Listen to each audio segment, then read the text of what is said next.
The question that froze the room. The lecture hall of the Galactic Academy of Warfare hummed with voices, 100 cadets murmuring in a dozen alien tongues.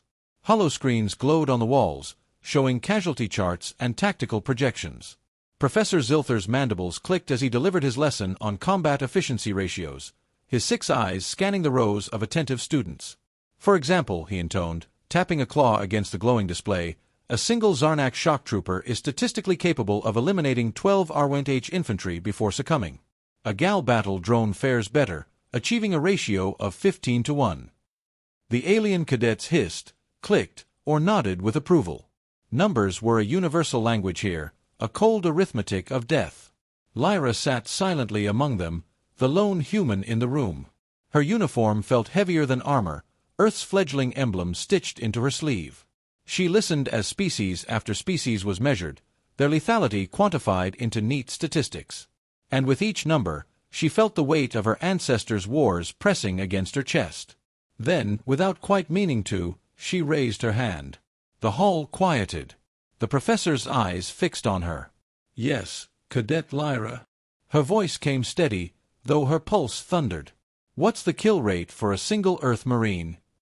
The silence that followed was different. Sharp, brittle. A ripple of confusion spread through the alien cadets. Some chittered with amusement, others exchanged puzzled looks. A few laughed openly, as if she had cracked a joke. Professor Zilther's mandibles twitched.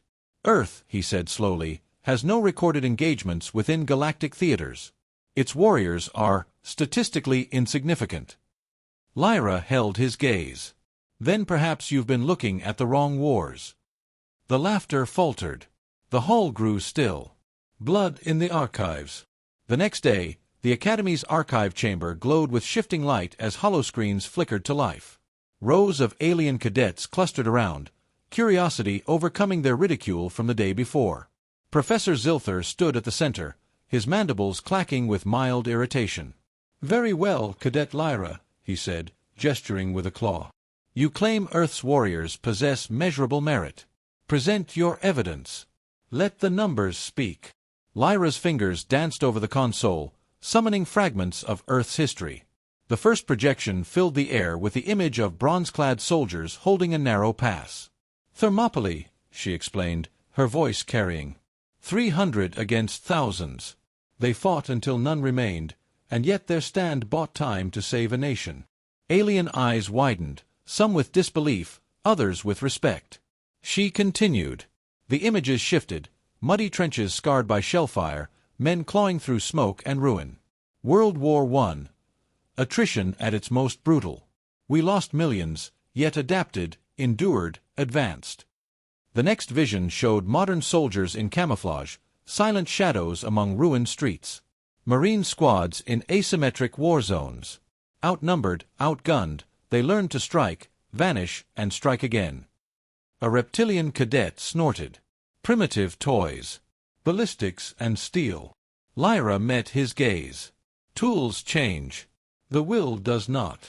Professor Zilther folded his arms, studying the streams of data with narrowed eyes. Impressive, but irrelevant.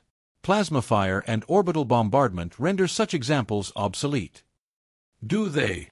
Lyra countered. She summoned more footage, earthquake zones where Marines hauled civilians from rubble, jungles where they fought starvation and disease while still holding ground. We don't break when the environment turns hostile. We adapt. We endure. That's our doctrine: improvise, adapt, overcome. A murmur spread through the chamber. For the first time, the laughter was gone. The simulation war. The Academy's combat dome shimmered to life, its vast interior unfolding into jagged cliffs, dense forests, and ruin-strewn valleys. Dozens of alien cadets stood armed in gleaming exosuits, their weapons calibrated for non-lethal simulation fire. Above them, the observation deck filled with spectators eager to see the human claim tested. At the far end of the dome, a single squad of simulated Earth Marines appeared, only 12 figures, clad in simple armor, weapons old by galactic standards. To most, it looked like a farce. "Begin," Professor Zilther commanded. The battle erupted. Alien cadets surged forward in disciplined ranks, certain of swift victory. But the Marines did not meet them head-on. They vanished into the terrain. Moments later, explosions ripped through a canyon. A squad of insectoid cadets was flanked and wiped out before they could react. High above, a sniper shot rang, taking down a reptilian commander who had thought himself hidden. Panic rippled. The aliens regrouped, pressing harder, but every step deeper into the dome was a trap. Mines buried in foliage, ambushes in choke points, feints drawing squads into crossfire. Marines struck, vanished, struck again. On the observation deck, the kill counter ticked upward. 10-1, 20-1, 50-1. Cadets shouted in disbelief as their numbers dwindled. The Marines fought until their icons winked out one by one, exhausted, spent, but not before leaving the dome littered with simulated dead. When the exercise ended, only a handful of alien cadets remained standing. The kill ratio glowed on the holodisplay. 1 Marine equals 87 enemies neutralized. Silence fell, mirroring the moment in the classroom days before. Professor Zilther's mandibles clicked once, softly. The statistics, he admitted at last, were incomplete. The First War. The news came like a thunderclap. The Predator Empire had pushed beyond raids.